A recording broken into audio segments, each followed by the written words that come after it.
ஆனந்தி இப்ப யாரும் படிக்க வேணாம்னு சொல்லலையே. கடவுளா கொடுத்தா வரணும் இது, அதையும் தட்டி கழிக்கிறீங்க.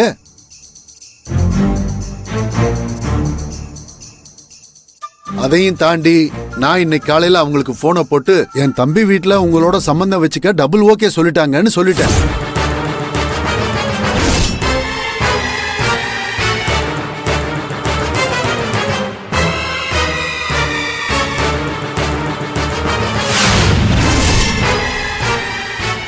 என்ன பெரியப்பா சொல்றீங்க?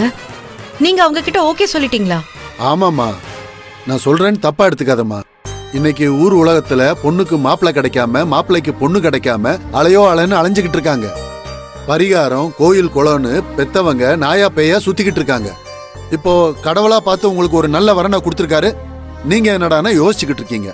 காரணம் கேட்டா படிப்புங்கிறீங்க. படிப்பெல்லாம் நான் பாதியிலே விட்டுற சொல்லலாமா? கல்யாணத்துக்கு அப்புறம் படிச்சுக்கிட்டோம்.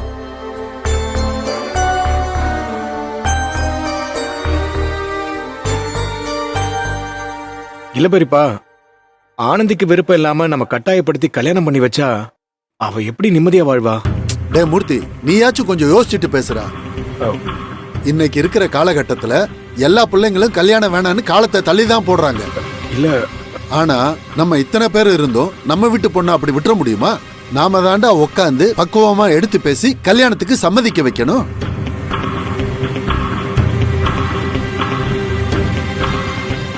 அவ சின்ன பொண்ணு சொல்றான்னா நீங்களும் சேர்ந்து அவ கூட ஒத்து ஊதிட்டு இருக்கீங்க.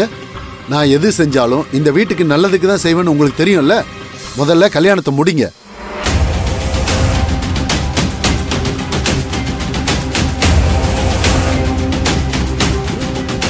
காமாட்சி, இந்த விஷயத்துல நீ ஒரு முடிவெடு.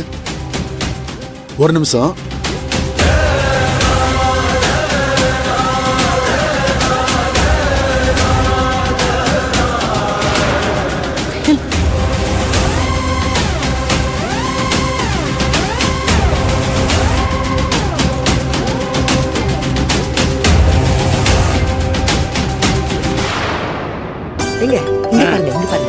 சரி,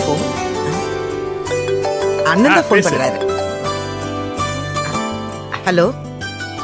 மீனாட்சிமா, நான் கயல் வீட்ல இருந்து தான் பேசுறேன். ஒரு நிமிஷம் இருமா. காமாட்சி பேசுறேன். இந்த பேசு.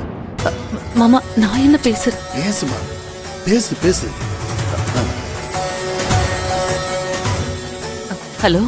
என்னம்மா, எப்படி இருக்கீங்க? நாங்க நல்லா இருக்கோம். ரொம்ப சந்தோஷமா. நீங்க சம்மதம் சொல்லிட்டீங்கன்னு தர்மலிங்க அண்ணன் சொன்னாரு. தர்மலிங்க அண்ணன் எல்லா விஷயத்தையும் தெளிவா சொல்லியிருப்பாங்கன்னு நினைக்கிறேன். அவர்கிட்ட நான் எல்லாமே பேசிட்டேன்.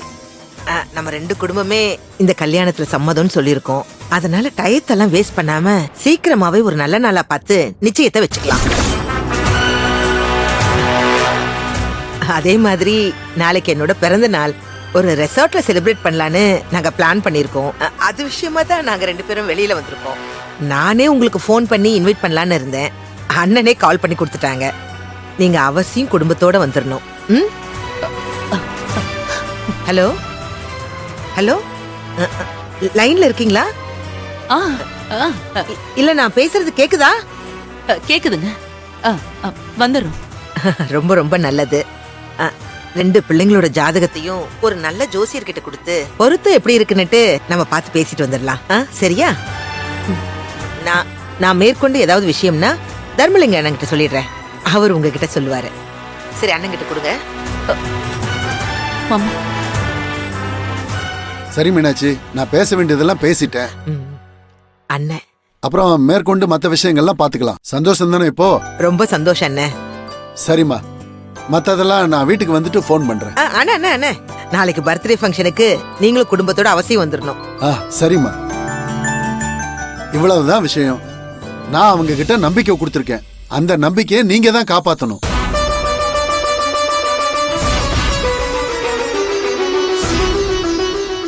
உங்களை நான் ரொம்ப கட்டாயப்படுத்துறேன், டார்ச்சர் பண்றேன்னு நினைக்க வேண்டாம். நம்ம குடும்பத்துக்கு ஒரு நல்ல சம்பந்தம் வருது, அதை விட்டுறாதீங்கன்னு தான் சொல்றேன்.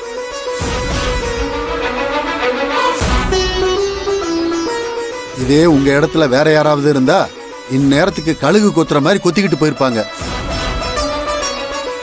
நீங்க என்னடான்னா கைய பிசைஞ்சுக்கிட்டு எல்லாரும் ஒருத்தருக்கு ஒருத்தர் மூஞ்சிய பார்த்துட்டு இருக்கீங்க.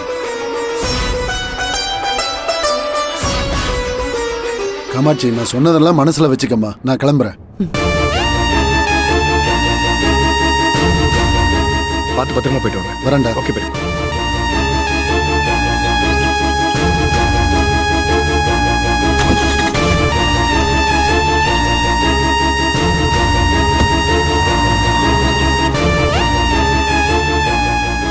என்னம்மா இது?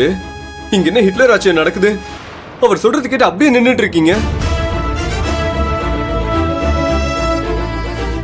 நம்ம யாருமே சம்மதம் சொல்லாம அவர் எப்படி அவங்க கிட்ட சம்மதம் சொல்றாரு?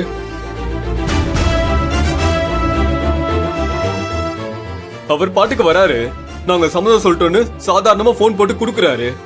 அவர் மட்டுமே பேசிட்டு ஒப்பீனியன் என்னன்னு கூட கேட்காம அவர் பாட்டு கிளம்பி போயிட்டே இருக்காரு.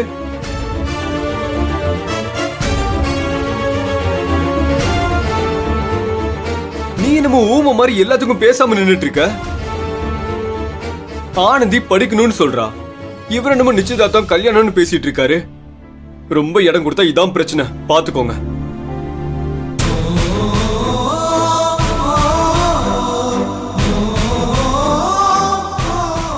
கயல், பெரியப்பா இப்படி சொல்லிட்டு போறாரு.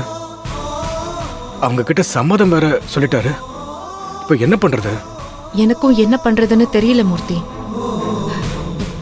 இப்படி ஒரு பிரச்சனை வரும்னு நான் எதிர்பார்க்கல.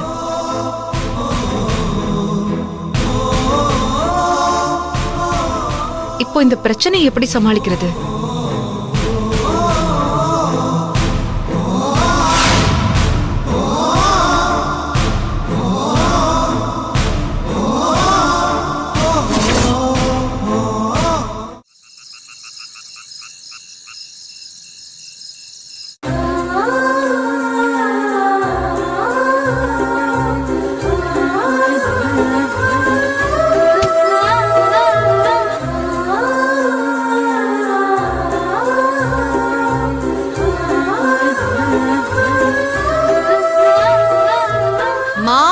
என்ன கயல், சாப்பிடலாமா? இரு, கொஞ்சம் வெயிட் பண்ணு. சரி.